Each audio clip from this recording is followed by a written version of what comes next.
For this practice, let's first study some terms. Vocabulary bits. Thrift.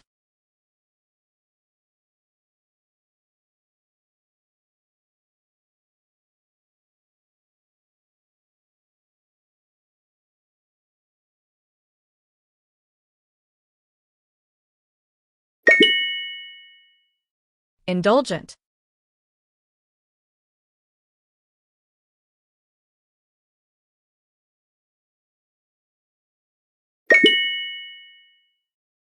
Listen to the audio and decide whether the statements are true or false.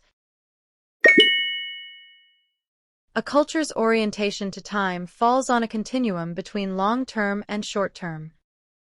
People from a culture with a long-term orientation to time place an emphasis on the future and tend to value perseverance and thrift, because these are virtues that pay off over a long period of time.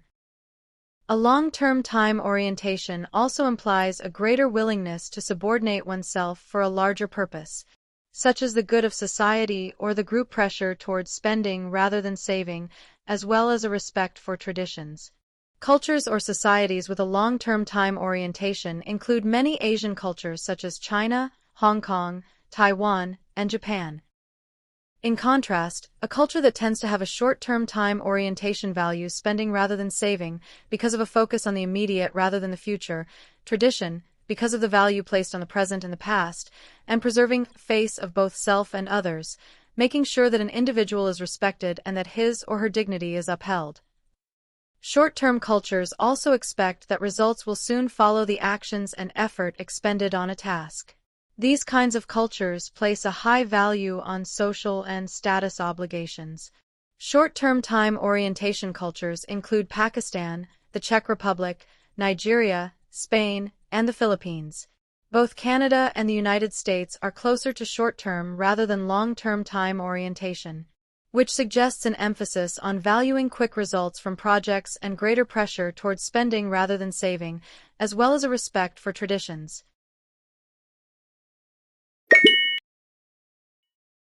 Listen to the audio and answer the following questions. Short-term time happiness.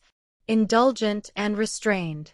The newest cultural dimension added by Geert Hofstede is the idea that some cultures indulge and focus on behaviors that make them happy more than other cultural groups.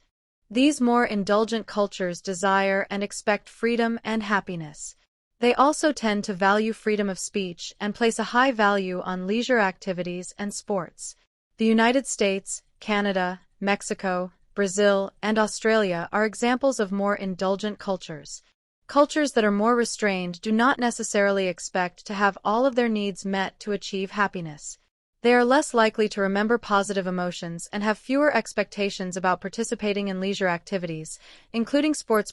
81 Russia, China, and much of Eastern Europe are more restrained cultures. In the United States, for example, we expect the pursuit of happiness in our personal lives, relationships, and work.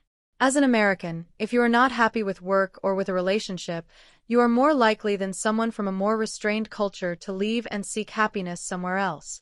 But in restrained cultures where people do not necessarily assume everything will work out well or believe they have a right to be happy, people have greater tolerance for unhappiness and lower expectations about achieving specific goals.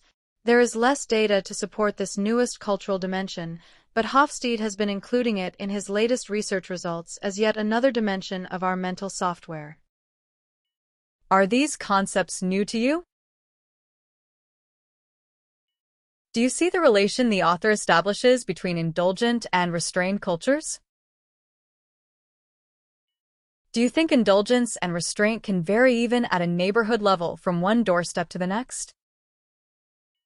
Would you say globalization has been shifting these orientations over time? Do global cultural products, movies, music, social media, promote indulgent values more than restrained ones? Is there any parallel between restrained and indulgent and the previous discussed aspects, high and low tolerance? Could a society be indulgent in some areas but restrained in others?